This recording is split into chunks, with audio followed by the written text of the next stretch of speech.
묘지라도 받은 게 어디야. 10년 동안 공짜로 먹고 살았으면 됐지. 10년간 치매 걸린 아버지를 혼자 돌봤습니다. 제 노후 자금 3억을 쏟아부었습니다. 그런 제가 받은 유산은 뒷산 묘지 한 평. 오빠들은 수백억대 빌딩과 땅을 나눠 가졌습니다. 하지만 그날 저는 알지 못했습니다. 그 묘지가 제 인생을 완전히 뒤집어 놓을 줄은. 2019년 12월 장례를 치르고 사흘째 되던 날 변호사 사무실에서 유산 분배가 있었습니다. 큰오빠는 서울 집과 상가를 받았습니다. 시가 30억 정도였습니다. 둘째 오빠는 경기도 땅을 가져갔습니다. 20억 상당이었습니다. 그리고 저는 뒷산 묘지 한 평을 받았습니다. 묘지라도 받은 게 어디야. 10년 동안 아버지 집에서 공짜로 먹고 살았으면 됐지. 가슴에 칼이 꽂히는 것 같았습니다. 공짜로 먹고 살았다고요? 10년간 직장을 포기하고 제 노후 자금을 다 쏟아부으며 아버지를 모셨는데요. 우리는 매달 용돈도 보냈잖아. 그것만으로도 감사해야지. 한 달에 10만 원씩. 그것도 자주 빠뜨리면서요. 저는 24시간 기저귀를 갈아드리고 밤새 배회하시는 아버지를 쫓아다녔습니다. 병원비, 약가, 간병용품 모두 제 돈으로 댔습니다. 10년이나 집에서 공짜로 살았으면 얼마야? 그것도 유산이지 뭐. 며느리들까지 비웃고 있었습니다. 저는 입술을 깨물었습니다. 울컥 눈물이 쏟아질 것 같았으니까요. 유산 분배는 이것으로 마치겠습니다. 이해 있으신 분 계십니까? 저는 고개를 들 수가 없었습니다. 아버지는 정말 절 이렇게밖에 생각하지 않으셨던 걸까요? 변호사 사무실을 나왔습니다. 뒤에서 오빠들의 웃음소리가 들렸습니다. 야, 우리 저녁이나 먹으러 갈까? 오늘 좋은 일 있었는데. 그래, 가자. 지혜는 어차피 돈 없을 테니까 우리끼리. 저를 빼고 가는 겁니다. 유산 분배가 끝나자마자요. 저는 그 자리에 서서 그들의 뒷모습을 바라봤습니다. 이게 가족인가요? 그날 밤 저는 아버지 산소에 올라갔습니다. 무릎을 꿇고 앉아 묘비를 쓰다듬었습니다. 아버지, 저를 정말 사랑하지 않으셨던 건가요? 눈물이 흘러내렸습니다. 그때였습니다. 묘비에 이상한 문장이 새겨져 있는 걸 발견했습니다. 진정한 보물은 땅이 키운다. 하늘의 이슬을 머금은 것을 찾아라. 이게 무슨 뜻일까요? 장례 준비할 때는 분명 없었던 문장이었습니다. 손으로 묘비를 만져봤습니다. 글씨가 최근에 새겨진 것 같았습니다. 아버지가 마지막으로 남기신 메시지일까요? 집으로 돌아왔습니다. 잠을 이룰 수가 없었습니다. 치매 걸리신 아버지가 자주 하시던 말이 떠올랐습니다. 지혜야, 자네 보물이 있어.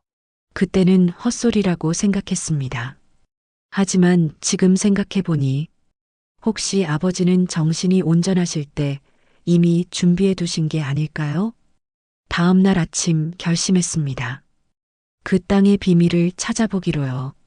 하지만 이 결정이 오빠들과의 전쟁을 불러올 줄은 몰랐습니다. 그리고 며칠 후 저는 듣고 말았습니다. 오빠들이 제 뒤에서 나누는 충격적인 대화를요. 묘지 땅도 우리가 가져야 해. 어차피 쓸모없는 땅이니까 헐값에 팔면 되지. 오빠들이 제 뒤에서 나눈 대화였습니다. 그 순간 깨달았습니다. 이건 끝이 아니라 시작이라는 걸요. 장례 사흘째 동네 한의원 김 원장님이 찾아오셨습니다. 사장님께서 30년 전부터 저한테 약초 이야기를 하셨어요. 그리고 이 편지를 꼭 따님께 전해달라고 하셨습니다.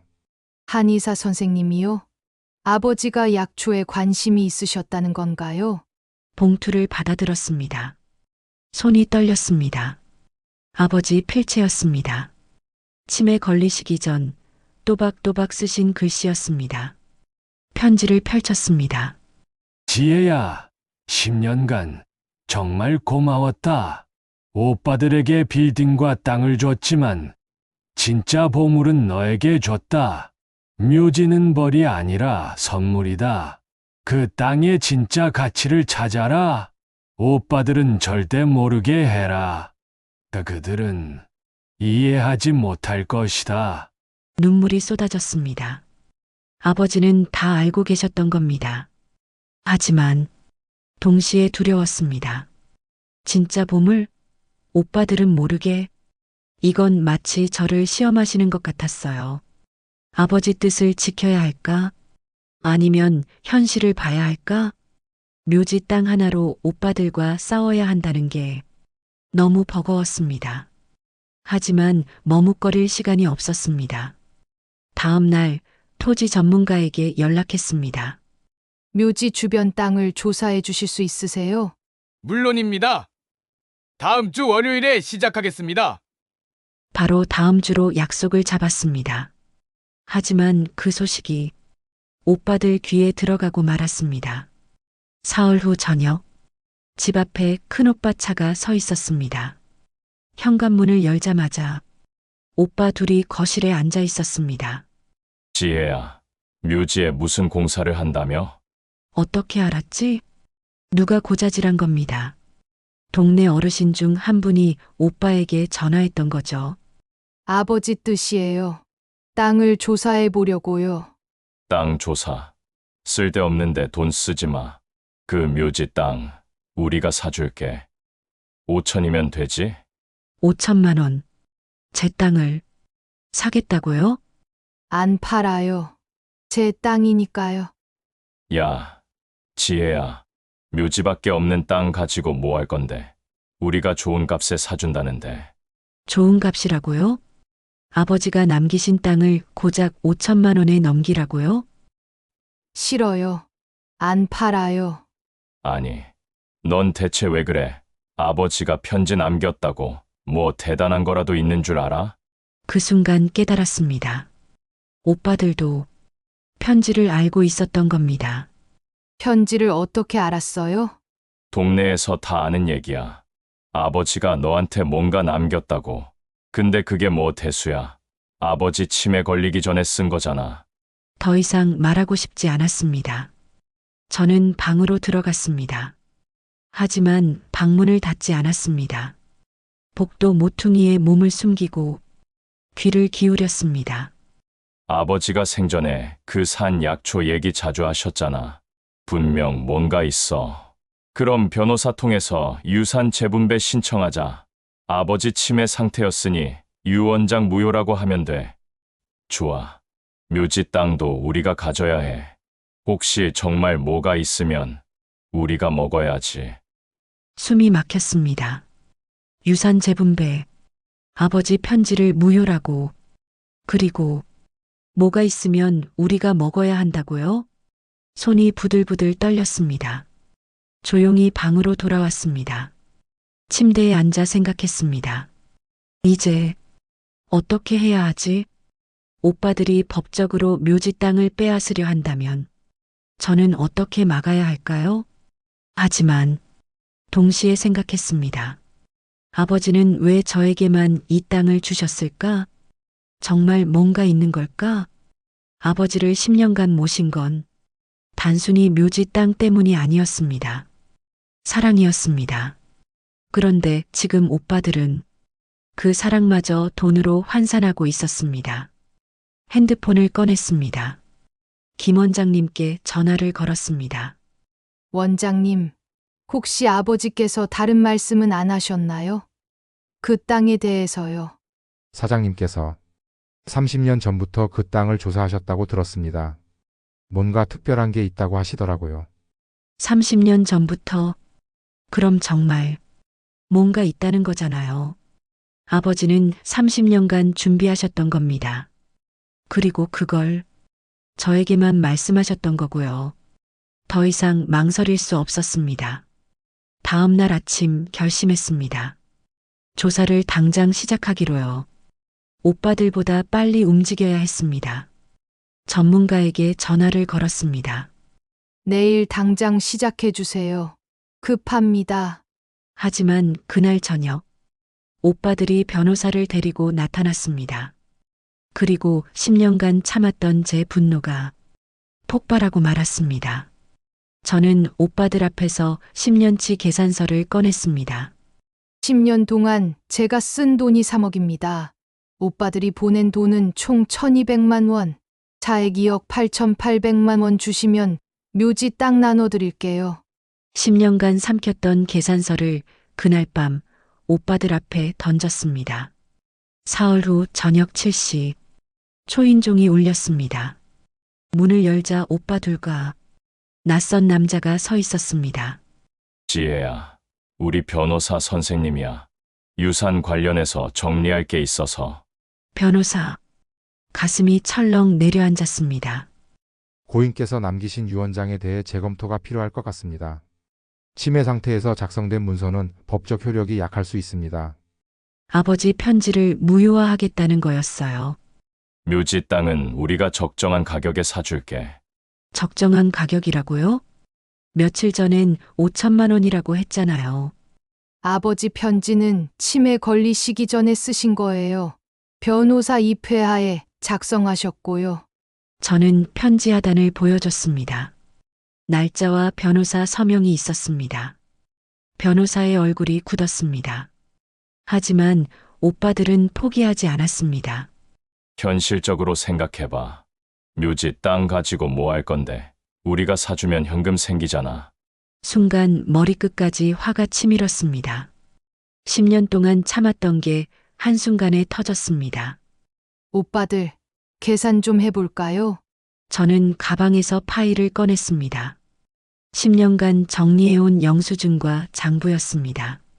아버지 병원비 10년 동안 총 1억 2천만 원입니다.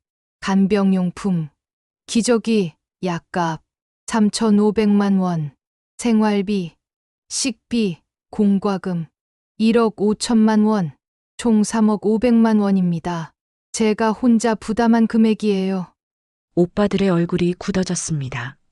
오빠들이 10년 동안 보내신 돈, 한 달에 10만 원씩, 총 1200만 원, 실제로는 몇 번 빠뜨리셔서 800만 원 정도고요.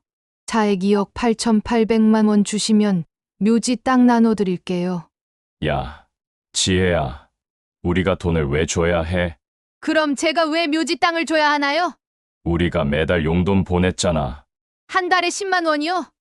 기저귀 값도 안 나와요. 아버지 하루 병원비가 30만 원인데요. 제 목소리가 점점 커졌습니다. 오빠들이 언제 아버지 돌보셨어요?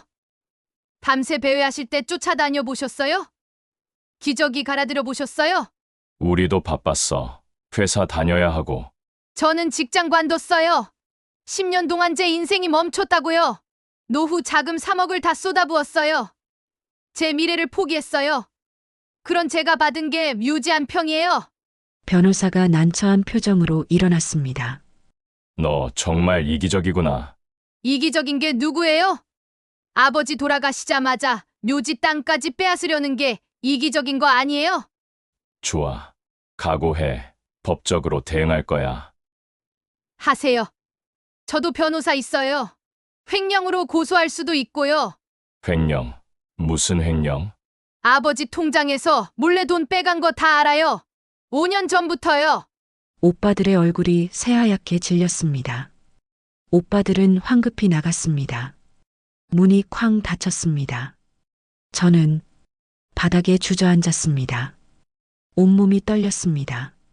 하지만 속은 시원했습니다. 평생 처음으로 제 목소리를 낸 거였으니까요. 다음 날 토지 전문가가 조사를 시작했습니다. 그리고 2주 후 전화가 왔습니다. 목소리가 흥분으로 떨리고 있었습니다. 사장님, 이거 큰일 났습니다. 아니, 대박 났습니다. 사장님, 이 산 최소 50억 가치입니다. 전문가의 목소리가 떨리고 있었습니다. 그 순간 깨달았습니다. 아버지는 정말 보물을 남기셨구나.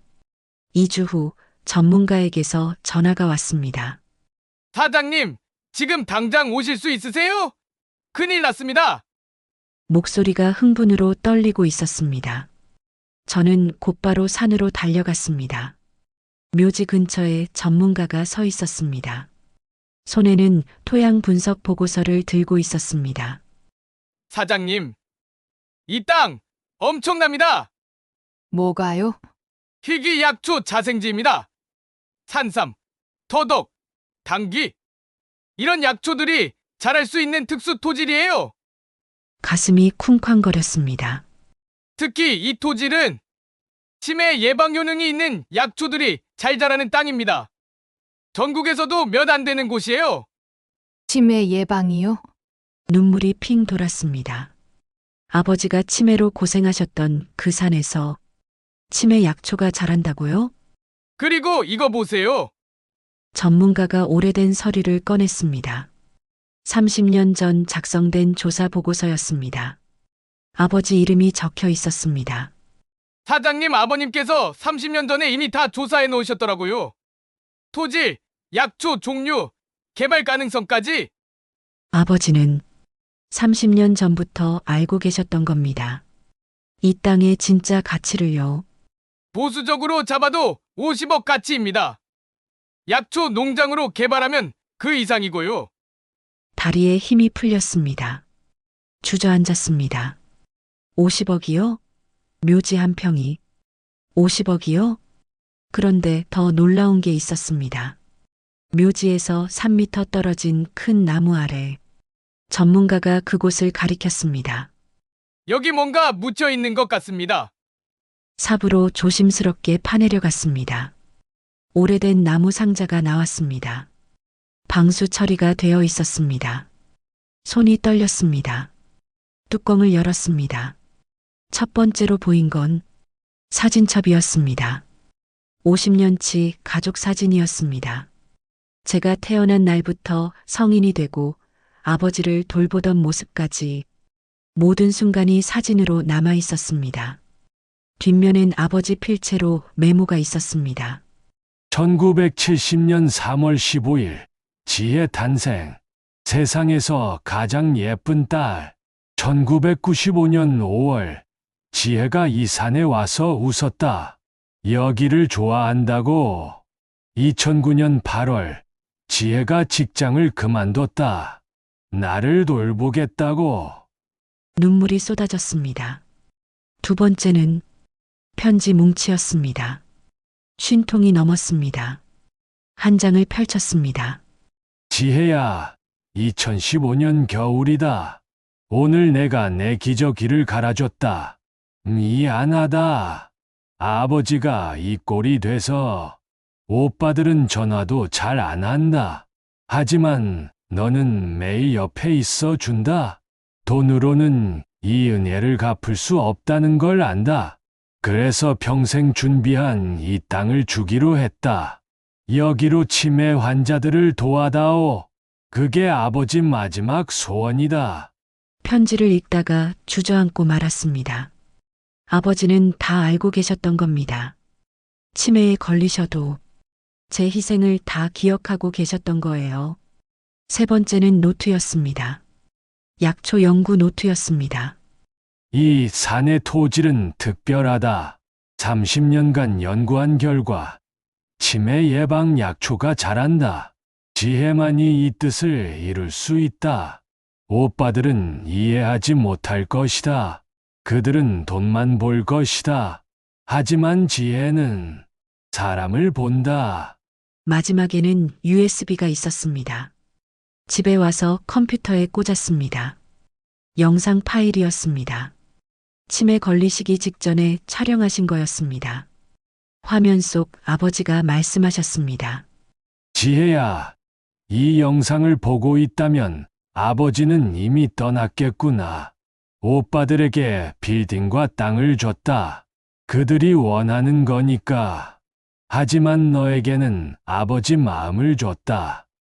이 땅으로 치매 환자들을 도와다오. 오빠들이 빼앗으려 하거든 법정까지 가거라. 아버지가 모든 증거를 남겨뒀다. 영상이 끝났습니다. 한참을 울었습니다. 아버지는 저에게 재산이 아니라 사명을 주신 거였습니다.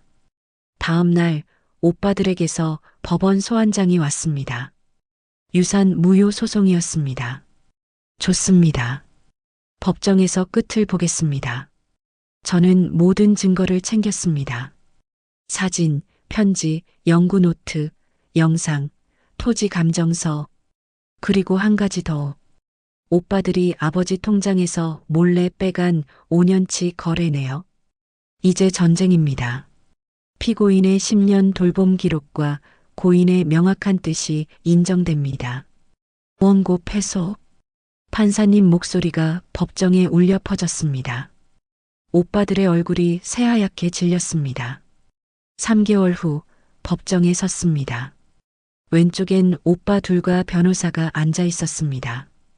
오른쪽엔 저와 제 변호사가 앉아 있었습니다. 고인께서는 치매 진단을 받으셨습니다. 따라서 유언의 효력이 의심됩니다. 예상했던 주장이었습니다. 반론하겠습니다. 고인께서는 치매 진단 3년 전에 이미 모든 걸 준비하셨습니다. 책상 위에 서류를 펼쳤습니다. 이것은 30년 전 토지조사 보고서입니다. 고인의 서명이 있습니다. 그리고 이것은 치매 진단 전 작성된 편지입니다. 변호사 입회하에 작성됐습니다. 편지 내용을 낭독해 주시겠습니까? 제 변호사가 편지를 읽기 시작했습니다. 지혜에게 묘지 땅을 준다. 이 땅은 30년간 준비한 것이다. 치매 환자를 돕는 데 쓰길 바란다. 원고 측 반박하시겠습니까?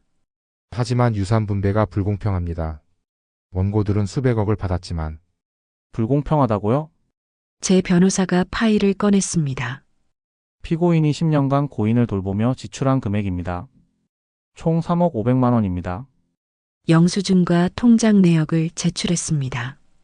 반면 원고들이 보낸 금액은 총 800만 원입니다. 차액이 2억 9,700만 원입니다. 원고 측 이에 대한 입장은 저희도 바빴습니다. 회사를 다녀야 했고 피고인은 직장을 그만뒀습니다. 10년간 노후 자금을 포기했습니다. 그때 제 변호사가 폭탄을 터뜨렸습니다. 그리고 한 가지 더 있습니다. 새로운 서류를 펼쳤습니다.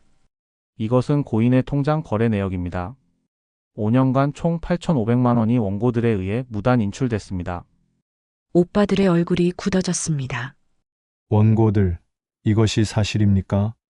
그건 아버지께서 허락하셨습니다. 증거가 있습니까? 고인께서는 치매 상태였는데 어떻게 허락하셨습니까? 아, 답변하시죠. 죄송합니다. 제 변호사가 마지막 증거를 제출했습니다. 이것은 고인께서 남기신 영상입니다. 재생하겠습니다. 법정 화면에 아버지 영상이 나왔습니다. 지혜에게 묘지 땅을 준다. 오빠들이 빼앗으려 하거든 법정까지 가거라. 아버지가 모든 증거를 남겨뒀다. 법정이 조용해졌습니다. 판사님이 안경을 벗으셨습니다. 눈시울이 붉어 보였습니다. 피고인의 10년 돌봄 기록과 고인의 명확한 뜻이 인정됩니다. 원고의 청구를 기각합니다. 망치 소리가 울렸습니다. 이겼습니다. 법정을 나왔습니다. 오빠들이 복도에 서 있었습니다. 고개를 숙이고 있었습니다. 제 앞을 지나가려다 멈춰 섰습니다. 지혜야, 저는 그냥 지나쳤습니다. 더 이상 할 말이 없었습니다. 속이 좀 시원하셨나요? 팔도 인생 사연은 우리 이웃의 현실 이야기를 계속 다룹니다. 구독과 좋아요로 응원해주세요. 1년이 지났습니다. 묘지 땅에 약초밭이 만들어졌습니다. 산삼, 더덕, 당귀, 초록빛 약초들이 자라고 있었습니다. 약초밭 이름은 희망의 산이었습니다. 치매 예방 약초를 재배해서 무료로 나눠드리는 곳이었습니다. 전국에서 사람들이 찾아왔습니다. 사장님, 여기 와서 남편이 많이 좋아졌어요. 감사합니다. 그럴 때마다 아버지 얼굴이 떠올랐습니다. 이게 아버지가 원하신 거구나. 약초밭 수익의 절반은 치매 돌봄센터에 기부했습니다. 아버지와의 약속이었습니다. 어느 날이었습니다. 약초밭에 낯선 사람들이 찾아왔습니다. 큰오빠와 둘째 오빠였습니다. 1년 만이었습니다. 초췌해 보였습니다. 지혜야, 우리 좀 만나줄래? 저는 멈춰 섰습니다.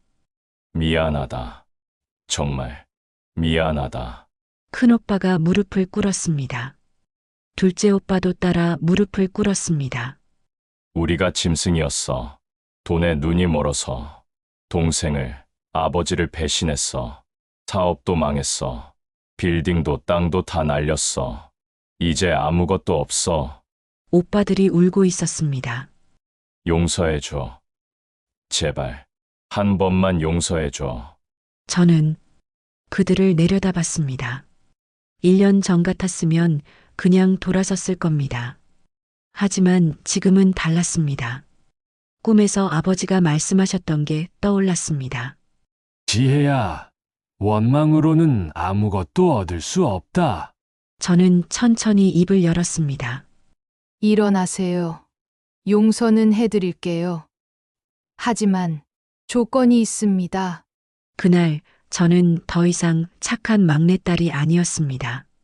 제 인생의 주인이었습니다. 오빠들이 무릎 꿇고 있었습니다. 저는 천천히 말했습니다. 일어나세요. 지혜야, 하지만 조건이 있어요. 오빠들이 고개를 들었습니다. 첫째, 10년간 저를 무시하고 아버지를 외면한 것, 진심으로 사과하세요. 미안하다. 정말 미안하다. 우리가 잘못했어. 오빠들의 목소리가 떨리고 있었습니다. 둘째, 앞으로는 진짜 남매로 지내세요. 돈이 아니라 사람으로요. 그럴게. 약속할게. 셋째, 이 약초밭에서 1년간 무급으로 일하세요. 봉사로요. 오빠들이 놀란 표정을 지었습니다. 무급으로? 네. 10년 동안 제가 무급으로 아버지를 돌봤잖아요. 1년도 못 하시겠어요? 오빠들이 고개를 숙였습니다. 그렇게 할게. 마지막 조건이에요. 약초밭 수익의 절반은 치매 돌봄센터에 기부합니다. 동의하세요? 절반이나? 네. 아버지와의 약속이에요. 싫으시면 나가셔도 돼요. 잠시 침묵이 흘렀습니다. 좋아. 동의해. 나도 동의해. 그날부터 오빠들이 약초밭에서 일하기 시작했습니다. 처음엔 어색했습니다. 하지만 시간이 지나면서 달라지기 시작했습니다. 3개월 후였습니다. 큰오빠가 땀을 뻘뻘 흘리며 약초를 심고 있었습니다. 지혜야, 이 약초는 여기 심는 거 맞아? 네. 오빠, 거기 심으시면 돼요. 큰오빠가 웃었습니다. 몇 년 만에 보는 진짜 웃음이었습니다. 야, 이거 생각보다 재미있네. 뭔가 보람 있어. 둘째 오빠는 치매 환자 가족들과 이야기하고 있었습니다. 사장님, 어떻게 하면 엄마 돌보는 게 덜 힘들까요? 제가 경험담을 말씀드리자면요. 저는 10년 동안 동생이 아버지 돌보는 걸 외면했습니다. 그게 평생 후회예요. 둘째 오빠 목소리가 떨렸습니다. 지금이라도 곁에 계셔주세요. 나중엔 후회만 남습니다. 할머니가 고개를 끄덕이며 눈물을 닦았습니다. 6개월이 지났습니다. 어느 주말 세 남매가 함께 아버지 산소를 찾았습니다. 아버지, 저희 이제 진짜 가족 됐어요. 걱정 마세요. 지혜 덕분에 사람 됐습니다. 감사합니다. 저도 아버지께 말씀드렸습니다. 아버지, 땅 위에 보물 찾았어요. 돈이 아니라 가족이었네요. 바람이 불어왔습니다. 아버지가 웃고 계신 것 같았습니다. 1년이 지났습니다. 약속대로 오빠들의 무급봉사가 끝났습니다. 하지만 오빠들은 계속 약초밭에 왔습니다. 지혜야, 우리 이제 급여 받아도 돼? 당연하죠. 이제 직원이세요. 직원 아니고 파트너지. 우리 동생이니까. 큰오빠가 제 어깨를 두드렸습니다. 따뜻했습니다. 요즘 희망의 산은 전국적으로 유명해졌습니다. 약초 바치자 치매 돌봄 교육센터로요. 많은 가족들이 찾아옵니다. 치매 부모를 돌보는 자녀들, 형제 간 갈등이 있는 가족들. 그럴 때마다 저희 이야기를 들려줍니다. 저도 혼자 엄마 돌보고 있어요. 오빠들은 돈만 조금 보내고 힘들어요. 저도 그랬어요. 하지만 지금은 오빠들과 함께 일해요. 사람은 변할 수 있어요. 저희가 증거예요. 짐승 같았던 저희도 변했으니까요. 여성분이 눈물을 흘리며 고개를 끄덕였습니다. 매일 아침 저는 아버지 산소에 올라갑니다. 약초밭이 한눈에 보이는 그곳에서 인사를 드립니다. 아버지, 오늘도 많은 분들이 다녀가셨어요. 오빠들도 열심히 일했고요. 산 아래로 초록빛 약초밭이 펼쳐져 있습니다. 오빠들이 손님들과 웃으며 이야기하고 있습니다. 치매센터에선 가족들이 함께 약초차를 마시고 있습니다. 하늘이 내린 물을 찾아라. 이제야 압니다. 약초에 맺힌 이슬도 하늘이 내린 물이지만 진짜 하늘이 내린 물은 용서였습니다. 미움을 녹이고 가족을 다시 자라게 하는 그 용서 말입니다. 아버지는 저에게 땅을 주셨습니다.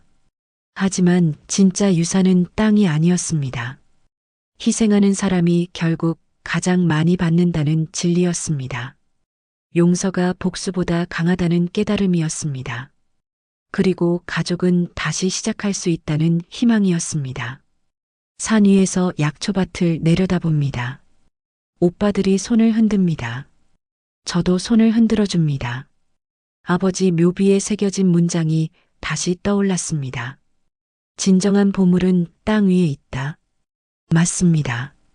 땅속이 아니라 땅 위에 있었습니다.